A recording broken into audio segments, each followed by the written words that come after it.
السلام علیکم. آج کی یہ ویڈیو بہت ہی اہم ہے اور وہ اس لیے کہ میرے ساتھ بیٹھے ہیں عبداللہ. آپ کو پتہ ہے کہ ہمارے برخوردار ہیں اور ہماری ٹیم کا بہت ہی اہم حصہ ہیں. ان کو کووڈ ہوا اور یہ الحمدللہ اس سے ریکور کر گئے ہیں اور آج نیگیٹو ہو گیا. آج سے کچھ دن پہلے ان کا ٹیسٹ نیگیٹو ہو گیا ہے. انہوں نے مجھے یہ بتایا کہ کسی نان ڈاکٹر کو جب کووڈ ہوتا ہے نا تو اس کے بعد جو اس کے اوپر ڈپریشن طاری ہوتی ہے اور جب لوگ اس کو مشورے دیتے ہیں اور جو لوگ اس کے اوپر ایک خوف طاری کر دیتے ہیں وہ ان کے خیال میں کووڈ کی بیماری سے بھی زیادہ خطرناک ہے. تو آپ اپنے تاثرات بتائیے, پھر میں انشاءاللہ اس کا جواب دیتا ہوں. اچھا, اس کے اندر جب مجھے یعنی کہ پہلے تو مجھے پتہ نہیں چلا نا, مجھے بخار ہوتا رہا, میں نے ٹیسٹ نہیں کروایا, مجھے نہیں آئیڈیا تھا کہ کووڈ ہے کیونکہ میرا اتنا زیادہ گلا بھی نہیں خراب تھا, تو ہلکا سا گلا تھا اور بخار تھا. بعد میں مجھے جب ٹیسٹ پازیٹیو آیا تو ایک دم سے نا تو جو نیوز آ رہی تھی اور ادھر ادھر کی جو فیک نیوز ہوتی ہیں, یعنی کہ وہ دیکھ کے پھر بندے کے سر پہ وہ بندہ اپنے طاری کر لیتا ہے اور وہی سمٹمس پھر بندے کو فیل بھی ہونے لگ جاتے ہیں جو نہیں بھی ہوتے. تو اس کی وجہ سے پھر ڈفرینٹ لوگ آپ کو مس انفارمیشن دیتے ہیں کہ یہ ہوتا ہے, اس سے وہ ہو جاتا ہے, اس سے ڈیتھس اتنی ہو رہی ہیں, اس سے آپ کو جو دنیا جہان کی جتنی بھی وہ ہوتی ہیں نا بیماریاں, ساری بیماریوں کے سمٹمز آپ کو فیل ہونے لگ جاتے ہیں. تو اس حوالے سے تھوڑا سا بتائیں کہ ہم کس طرح سے اگر بندے کو ایک کووڈ ہو وہ کیا کرے, مطلب فوری طور پہ اسے کیا کیا انفارمیشن اس کے پاس ہونی چاہیے. جیسے مجھے کووڈ ہوا ہے, مجھے کیا انفارمیشن ہونی چاہیے, میری آکسیجن کتنی ہونی چاہیے, مجھے نہیں پتا تھا, کوئی کسی کو بھی انفارمیشن نہیں ہے اس کی آج کل. جی عبداللہ, بہت بہت شکریہ اور تھینک یو, آپ نے یہ پوائنٹ آؤٹ کیا یہ بات. دیکھیے, کووڈ ایک وائرس سے پھیلنے والی بیماری ہے, ان لاکھوں اور بیماریوں کی طرح سے جو وائرس سے پھیلتی ہے. اور اس کا جو سب سے قریبی بھائی ہے وہ نزلہ زکام ہے جس کو انفلوئنزا کہا کرتے تھے, اور یہ بھی ایک اس طرح کا ایک وائرس ہے. اور اس کووڈ کی ایک پوری ہائپ کریٹ ہونے سے پہلے بھی جب سے انسان بنا ہے اس کو یہ نزلہ ہوتا تھا. انفلوئنزا کا آپ نے سنا ہے نام, اس کی ویکسین بھی ہوتی تھی اور یہ وہ ہوتا تھا سارا. اس وائرس اور دوسرے وائرس میں یہ فرق ہے کہ اس وائرس کے پھیلنے کی سپیڈ اور اس کا جو پھیلنے کا موڈ ہے وہ بہت فاسٹ ہے. یعنی یہ ایک آدمی جس کو وائرس ہوا ہے تو وہ بہت سارے لوگوں کو اور پھیلانے کا اہل بن جاتا ہے. اور دوسری بات یہ ہے کہ جب یہ وائرس ایک خاص لمٹ سے کراس کر کے پھیپھڑوں کو انوالو کر لیتا ہے تو پھر یہ بہت جان لیوا ہو جاتا ہے. یہ دو فرق ہیں, ادروائز یہ کوئی نئی بیماری نہیں ہے. ایسی بیماریاں پہلے سے موجود ہیں اور وہ لوگ خود بخود بھی ٹھیک ہو جایا کرتے تھے جب ان کو, اور ابھی بھی ہو جاتے ہیں جن کو انفلوئنزا ہوتا ہے. پہلی تو بات سمجھنے کی ہے. اور اس پینڈیمک کے دور کے اندر ایک بات سب کو سمجھ لینی چاہیے کہ ہم میں سے جن کو نہیں ہوا کووڈ, اللہ ان کو اپنے حفظ و امان میں رکھے, مگر اس بات کا چانس موجود ہے کہ ان کو کووڈ ہوگا. اور کیونکہ جتنی سپیڈ سے یہ پھیل رہا ہے اس میں لوگوں کا بچنا بہت مشکل ہے, بہت بچنا مشکل ہے, تو وہ ہونے کے امکانات بہت زیادہ ہیں. البتہ یہ بات یاد رکھیے گا کہ جن لوگوں کو بھی یہ کووڈ ہوگا ان میں سے اکثریت ایسی ہوگی کہ ان کو پتہ بھی نہیں چلے گا کہ ان کو کووڈ ہوا ہے. دیکھیں, اگر آپ نے کووڈ کا نام نہ سنا ہوتا اور یہ ایک سال سے کووڈ کی پینڈیمک نہ پھیلی ہوتی تو اس بیماری میں آپ کیا کرتے؟ کچھ بھی نہیں کرتے. وہ تو آپ نے مجھے فون کیا اور میں نے کہا کہ فوراً کووڈ کا آپ ٹیسٹ کروائیے, ورنہ تو آپ کچھ بھی نہ کرتے, کوئی پینک نہ ہوتا, کوئی کچھ نہ ہوتا. ٹھیک ہے, بہت زیادہ امکان یہ ہے کہ آپ کو کچھ بھی نہیں ہوگا, کوئی علامت ہی نہیں ہوگی. اچھا, بہت اس کے علاوہ بہت بڑی ایک پرسنٹیج ایسی ہے کہ جن کو علامات ہوں گی. یعنی یہ ہے کہ جیسے آپ کو ہوا, بخار ہوا, نزلہ زکام ہوا, آپ نے دوائی شروع کی, 2-3 دن رہا, اس کے بعد پھر آپ اپنے 14 دن پورے کرتے رہے, تو بہت سارے لوگوں کو تو بس یہی کچھ ہوگا.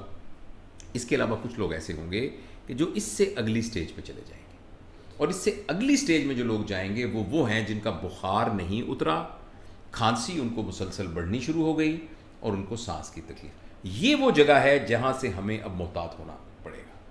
جس کو یہ بات ہو گئی تو اب وہ یوٹیوب کی ویڈیو دیکھ کر اور فیس بک کی ہدایت نامے پر عمل کر کے پھر اپنا علاج نہ کرائے, بلکہ فوری طور پر جو کووڈ سینٹرز بنے ہوئے ہیں یا جو پلمونالوجسٹ اس کو ٹریٹ کر رہے ہیں اور بعض جنرل پریکٹیشنرز بھی اس کو بہت ہی کمپیٹنٹ طریقے سے ڈیل کر رہے ہیں, ان کے پاس چلے جائیں. اور پاکستان میں الحمدللہ ابھی تک یہ صورتحال نہیں ہے کہ ڈاکٹر اویلیبل نہیں ہے. ابھی یہ صورتحال نہیں آئی کہ آپ ہسپتال میں جائیں گے تو آپ کو انٹرٹین نہیں کیا جائے گا, کیونکہ دنیا میں اب یہ حالات ہو گئے تھے اور کچھ ملکوں میں ابھی بھی ہیں کہ جس کے اندر آپ جائیں گے تو آپ کو دیکھنے والا کوئی نہیں ہے. اگر آپ کو کچھ مدد کی ضرورت ہوگی تو ابھی الحمدللہ پاکستان میں ایسا نہیں, اللہ کرے کبھی بھی نہ ہو, تو آپ اس میں. اچھا, میں آپ کو تھوڑی سی آؤٹ لائن بتا دیتا ہوں. آؤٹ لائن یہ ہے کہ جو ہی آپ کو سانس کی تکلیف ہو تو آپ کو یہ پتہ ہونا چاہیے، ایک پلس آکسیمیٹر انسٹرومنٹ ہوتا ہے جو بتاتا ہے کہ آپ کے خون کے اندر آکسیجن کتنی ہے. تو آپ یہ دیکھیں گے کہ وہ آکسیجن کم تو نہیں ہو رہی. نارمل آدمی میں 98%، 97% تک ہوتی ہے، ٹھیک ہے نا. اگر وہ 93% سے کم جا رہی ہے، 92 اور 93 کی کرٹیکل، اس کا مطلب ہے کہ آپ کے پھیپھڑوں کے اندر اس کا کچھ نہ کچھ اثر ہونا شروع ہو گیا ہے. پھر آپ کو فوری طور پر ایک ٹیسٹ کروانا ہے جسے HRCT کہتے ہیں. ہاں، آپ کا میں نے اسی کو کروایا تھا، HRCT، high resolution CT scan. وہ چیسٹ کا ہوتا ہے اور ویسے 5 منٹ میں ہو جاتا ہے.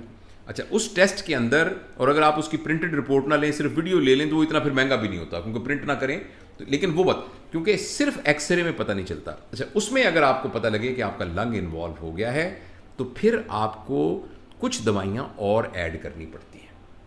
ایک تو یہ ہے، اور وہ اگین یہ میرے کہنے پر آپ نے نہیں کرنا، یہ ڈاکٹر کے مشورے پہ کرنا ہے. میں بھی ایک ڈاکٹر ہوں، مگر وہ جو آپ کے بارے میں جانتا ہے اس میں اسٹیرائڈز ایڈ کرنے پڑتے ہیں، اسٹیرائڈز. اور دوسری بات یہ ہے کہ ایک ٹیسٹ کرانا پڑتا ہے کہ کہیں ایک، اس کو ڈی ڈائمر کہتے ہیں، وہ خون کو جمنے کی اہلیت کو بتانے کا ایک ٹیسٹ ہوتا ہے. اگر ڈی ڈائمر زیادہ ہو تو آپ کو پھر خون پتلا کرنے کی کچھ دوائیاں اور استعمال کرنی پڑتی ہیں. اس کے علاوہ وہ اینٹی بایوٹک ہے اور ایک اینٹی ہسٹامین ہے، وہ آپ آلریڈی لے رہے ہوتے ہیں. باقی آپ اپنے کمرے میں بالکل رک جاتے ہیں اور اس کے اور یعنی پابند ہو جاتے ہیں. خوراک اچھی کھاتے ہیں، ہلکی سی ایکسرسائز آپ کرتے رہتے ہیں، اور کھلی فضا میں سانس لیتے رہتے ہیں، اور یہ سب چیزیں آپ کرتے رہتے ہیں. اور کافی امکان ہے کہ اس سے ہی آپ ٹھیک ہونا شروع ہو جائیں گے.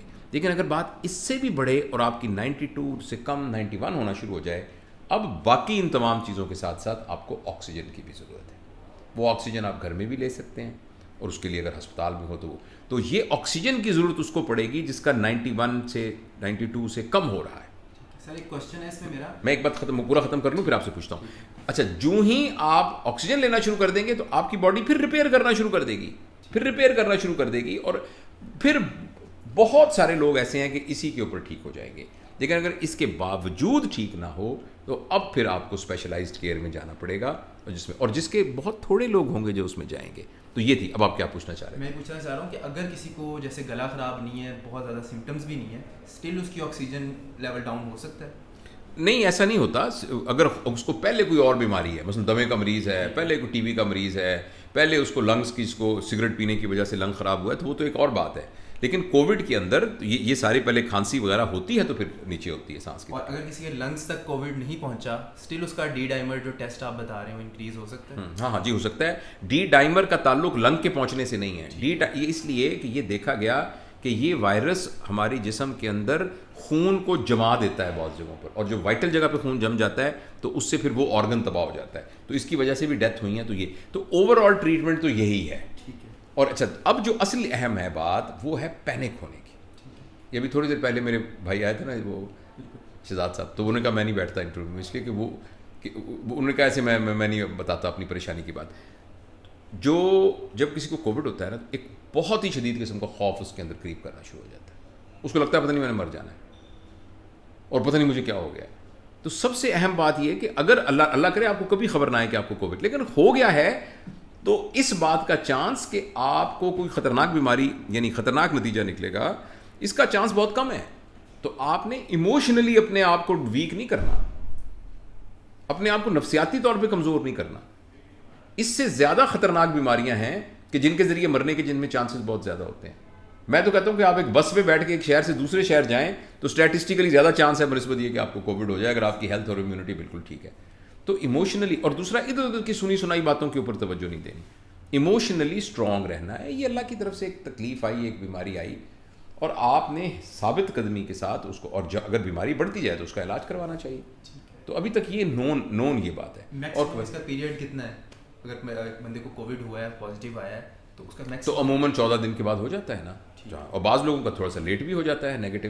دیکھیے ایک بات یہ کہ وائرس تو 8-10 دن کے بعد اپنا کام کر کے ختم ہو جاتا ہے. ڈیڈ وائرس ہوتا ہے اس کے بعد جو جتنا لنگ ڈیمیج کر چکا ہے نا، دیکھیں وائرس تو خود بھی ڈیڈ ہے، یہ زندہ چیز نہیں ہے. اگر وائرس یہاں میز پہ پڑا ہوا تو وہ ڈیڈ ہے. وائرس کسی جسم میں جائے گا تو یہ لیونگ ہوگا. بیکٹیریا الگ سے اپنی زندگی گزار سکتا ہے باڈی کے بغیر. وائرس اگر کسی کے ساتھ اٹیچ نہیں ہے تو وہ ڈیڈ ہے، اٹس اے ڈیڈ پارٹیکل. تو اس لیے میرا کہنے کا مطلب یہ ہے کہ جب 7-8 دن میں اگر جسم سے وائرس تو نکل ہی جانا ہے، اگر اس دوران آپ کا ڈیمیج کوئی نہیں ہوا تو آپ نے ریکور کر جانا ہے. ٹھیک ہے. اور جو ڈیمیج ہوا تو پھر اب وہ ڈیمیج کی وجہ سے پرابلم ہو رہا ہے, یعنی لنگ کی ممبرین موٹی ہو گئی ہے جس کی وجہ سے اس میں سے آکسیجن نہیں گزر پا رہی. آکسیجن کے نہ گزرنے کی وجہ سے جسم کے باقی اعضاء کا افعال جو ہے وہ متاثر ہو رہے ہیں. تو یہ ریزن ہے. تو لہٰذا ٹیک ہوم میسج یہی ہے کہ آپ ایک تو پریونٹ کیجئے, یہ ابھی جو کہا جا رہا ہے لاک ڈاؤن اور یہ تمام چیزیں پریونٹ کیجئے, لیکن اگر کسی کو کووڈ ہو جائے تو پینک ہونے کی ضرورت نہیں ہے, یہ قابل علاج ہے, اور انشاءاللہ زیادہ امکان تو یہ ہے کہ ہم ٹھیک ہو جائیں گے انشاءاللہ. تو یہ بات تھی. Right, thank you.